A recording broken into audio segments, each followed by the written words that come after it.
Guys, welcome to my channel. I hope आप सब अच्छे होंगे, स्वस्थ होंगे, मस्त होंगे। तो आज फिर से मैं आपके लिए एक बहुत ही इंपॉर्टेंट और यूज़फुल टॉपिक डिस्कस करने आ गई हूँ। आई होप कि ये आपके लिए काफ़ी यूज़फुल वीडियो होगा। ये आज के डेट पे जो हम सभी लोग जो है फेस कर रहे हैं इस प्रॉब्लम को, जिसको हम डार्क स्पॉट्स, पिगमेंटेशन, झाइयाँ या मलाज़मा जिसको इंग्लिश में कहते हैं, सारे लोग इस प्रॉब्लम को फेस कर रहे हैं। तो ये कैसे होता है, इसके क्या रीज़न्स हैं, इसके क्या सॉल्यूशन है, ये सारी चीज़ें आज हम डिस्कस करेंगे। तो फिर स्टार्ट। आप सबसे पहले मैं आपको ये बताऊंगी कि ये पिगमेंटेशन जो है या डार्क स्पॉट्स की जो प्रॉब्लम है, ये एक्चुअली होती क्या है। जब हमारे फेस पे डिस्कलरेशन हो जाता है, डिस्कलरेशन मीन्स कहीं वाइट कहीं ब्लैक सा स्पॉट दिखने लग जाता है अपने फेस पे, तो इसको हम डार्क स्पॉट्स पिगमेंटेशन कहते हैं। और एक लेयर जब बन जाती है डार्क स्पॉट्स की, एक एरिया आपका कवर हो जाता है जब डार्क स्पॉट से, तो उसको हम मलाज़मा या हिंदी में झाइयाँ कहते हैं।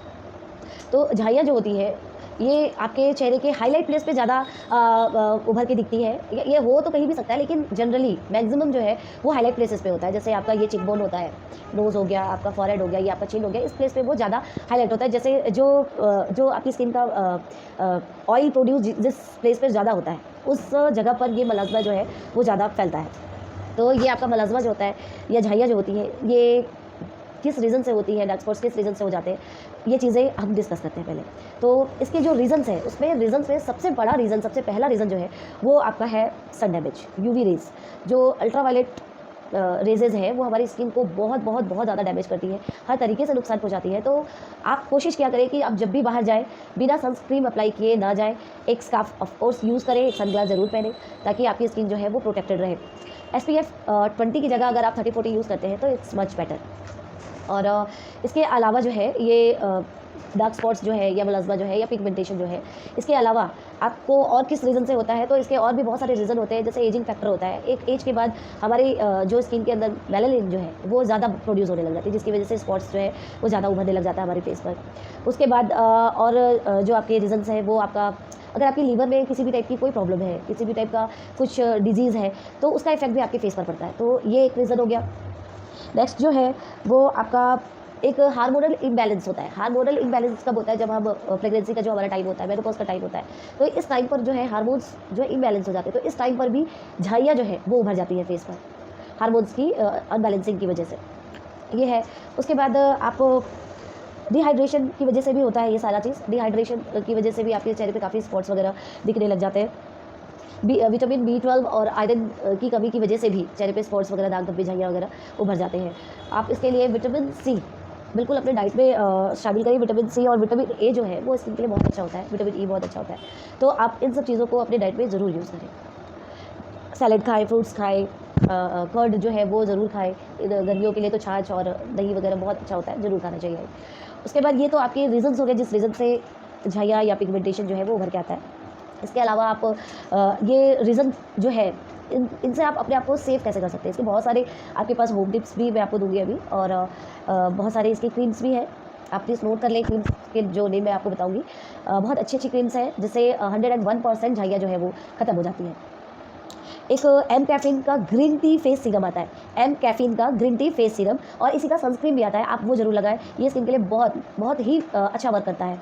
उसके बाद आप जो ममाअर्थ का बाय बाय ब्लैमिश एक क्रीम आता है, आप वो यूज़ कर सकते हैं, स्पेशली झाइयों के लिए होता है ये। उसके बाद एक बहुत ही रिजनेबल क्रीम है, हर्बल क्रीम है, जिसको हम कंचन काया के नाम से जानते हैं। कंचन काया हर्बल क्रीम है, ये स्पेशली झाइयों के लिए होता है, आप ये यूज़ कर सकते हैं। बहुत रिजनेबल है, 160 to 70 के रेट में ये आपको मिल जाता है। और इसके आप 2 से 3 जो छोटी छोटी शैसेज आती है वो यूज़ करेंगे तो आपका काफ़ी हद तक जो है ये आपके झाइयों को कम कर देता है। उसके बाद आपको कुछ घरेलू टिप्स जो है, होम टिप्स जो है वो मैं आपको बता देती हूँ। देखिए, हमारी स्किन के लिए चावल जो होता है, चावल राइस जो होता है, राइस फ्लोर जो होता है वो बहुत अच्छा होता है। इसमें जो वाइटनिंग प्रॉपर्टीज़ होती है वो हमारी स्किन को, कंचन काया जो मैंने अभी आपको क्रीम बताया वो आपका कुछ इस टाइप से आएगा। ये आपकी कंचन काया क्रीम है, तो इसकी ये जो छोटी सी शे आती है, आप ये यूज़ करिए, स्पेशली झाइयों के लिए होता है। तो ये बहुत ही अच्छा वर्क करता है झाइयों पर। उसके बाद आप अगर होम रेमेडीज़ यूज़ करना चाहती है इसके लिए, तो आप सेब का जो सिरका होता है, सेब का सिरका, उसको 15 से 20 मिनट नहीं, सॉरी 15-20 मिनट नहीं, आप सिर्फ 4 to 5 मिनट्स इसको अपने स्किन पर लगाइए और उसको सिंपल प्लेन वाटर से वॉश कर लीजिए। उसके बाद फिर आप लाल प्याज जो होता है, लाल प्याज का जूस निकाल करके वो भी अप्लाई कर सकते हैं अपनी झाइयों पर, जहाँ जहाँ स्पॉट्स हैं उन पर, ये भी बहुत अच्छा वर्क करता है। उसके बाद आपको एक पैक में बताती हूँ, राइस फ्लोर ले लीजिए, चावल का आटा, उसमें आप लेमन डाल लीजिए, थोड़ी सी हल्दी डाल लीजिए। इसका पैक आप रेगुलर यूज़ करिए, 2 से अगर आप 1 डे गैप करके भी इसको लगाते हैं तो भी इसका इफेक्ट बहुत अच्छा आता है। उसके बाद आप एक और फेस पैक मैं आपको बता रही हूँ, जिसमें आपका मिल्क पाउडर होगा, दही होगा और मिल्क पाउडर, दही, हल्दी। इसमें आप टमाटर का जूस भी ऐड कर सकते हैं या फिर आप लेमन, जिसके साथ आप कंफर्टेबल। अगर if you are not comfortable with lemon juice, क्योंकि लेमन जूस किसी किसी को सूट नहीं करता है, तो अगर आप लेमन जूस यूज़ नहीं करना चाहते तो आप टोमेटो जूस जो है वो यूज़ करिए। लेकिन इट्स मच बेटर कि आप लेमन जूस यूज़ करिए, क्योंकि वो विटामिन सी का एकदम डायरेक्ट सोर्स होता है, उसमें ज़्यादा पावर होती है। तो आप अगर लेमन जूस के साथ कंफर्टेबल है तो ज़रूर आप वही यूज़ करें। तो ये एक पैक बनाइए और इसको अप्लाई करिए अपने फेस पर। मिल्क पाउडर, दही, हल्दी और लेमन जूस या फिर टोमेटो जूस, ये आपके फेस पर बहुत अमेजिंग वर्क करता है। और एक आप कच्चे दूध में जायफल जो होता है, कच्चे दूध के साथ जायफल को घिस लीजिए या फिर आप जायफल का पाउडर बना लीजिए, अच्छा सा बारीक महीन पाउडर बना लीजिए और उसको कच्चे दूध के साथ घोल करके एक पेस्ट बना करके उसको अप्लाई करिए अपनी झाइयों पर। ये भी बहुत अमेजिंग, क्योंकि झाइयों के लिए जो भी हम प्रोडक्ट बनाते हैं, जो भी क्रीम्स बनती है, उसमें जायफल ज़रूर ज़रूर ज़रूर होता है। तो ये बहुत अच्छा वर्क करता है झाइयों पर, तो आप ये भी यूज़ कर सकते हैं। उसके बाद आप एक जो मैंने आपको बताया, पपाया, आलू का रस या और टमाटर का रस। पपाया का आप पल्प ले लीजिए, पके हुए पपाया का पल्प, उसमें टोमेटो जूस यूज़ कर लीजिए। आप यहाँ पर लेमन जूस भी यूज़ कर सकते हैं। तो और आपका आलू का रस, ये तीनों चीज़ें आप मिक्स करके इसका भी पैक जो है वो अपने चेहरे पर लगाइए। और एक जो है फ्रेश एलोवेरा जेल, वो आपकी स्किन के लिए अमेजिंग वर्क करता है। वो आपको कूलिंग देता है, ब्राइटनेस देता है, टाइटनेस देता है, मतलब आपकी स्किन के लिए बहुत अच्छा वर्क करता है। तो फ्रेश एलोवेरा जेल अगर है आपके पास, तो आप फ्रेश एलोवेरा जेल का पल्प निकाल करके उसमें सैंडलवुड ऑयल थोड़ा सा मिक्स कर लीजिए। सैंडलवुड ऑयल मिक्स करके और उसको आप अपने फेस पर लगा सकते हैं। तो आप ये वीक में जो है अल्टरनेट डे आप ये यूज़ करिए। एक दिन जो मैंने आपको बताया, पपाया, हल्दी और जो पपाया, हल्दी, टोमेटो का जूस और आलू का जो जूस है, ये आप मंडे, वेडनेसडे, फ्राइडे यूज़ कर लीजिए। और बाकी के जो गैपिंग वाले डेज़ में आप फ्रेश एलोवेरा जेल में सैंडलवुड ऑयल मिक्स करके वो यूज़ करिए। अमेजिंग वर्क करता है, आपकी स्किन बिल्कुल ग्लोइंग हो जाएगी, आपकी स्किन से सारे डार्क स्पॉट्स वगैरह सब कुछ रिमूव हो जाएगा। ये एक बहुत ही बढ़िया रेमेडी है। और एक चीज़ मैं और आपको बता देती हूँ, अगर आपकी स्किन काफ़ी बेजान सी, बिल्कुल ग्लो नहीं है, बिल्कुल देखिए कलर जो है वो अगर डार्क है तो भी चलेगा, फेयर है तो भी चलेगा, लेकिन डार्क या फेयर, डार्कनेस से और फेयरनेस से स्किन की ग्लो का कोई वो नहीं है, कनेक्शन नहीं है। आपकी स्किन में ग्लो होना चाहिए। हमारा जो नेचुरल टेक्सचर है वो आप उस पर वर्क करिए। हमारा जो नेचुरल टेक्सचर है हम उस पर वर्क करते हैं, उसको गोरा करने के चक्कर में मत रहिए। जो हमारा टेक्सचर है आप उस पर वर्क करिए, उसको ग्लोइंग बनाइए, उसको उसमें शाइनिंग होनी चाहिए। आपकी जो रियल स्किन कलर है आप उसमें शाइनिंग लाने की कोशिश करिए। तो उसके लिए आप ग्लिसरीन, गुलाब जल, लेमन जूस, इन तीनों को मिक्स करिए और उससे मसाज करिए every day at in morning कर लीजिए आप या फिर इन नाइट कर लीजिए। मतलब जब आपको समय मिलता है आप बिल्कुल हर रोज़ एक हफ्ते, सिर्फ एक हफ्ते आप ये करके देखिए। उसके बाद आप अपनी स्किन का ग्लो देखिएगा, वाव वाव दिखता है स्किन।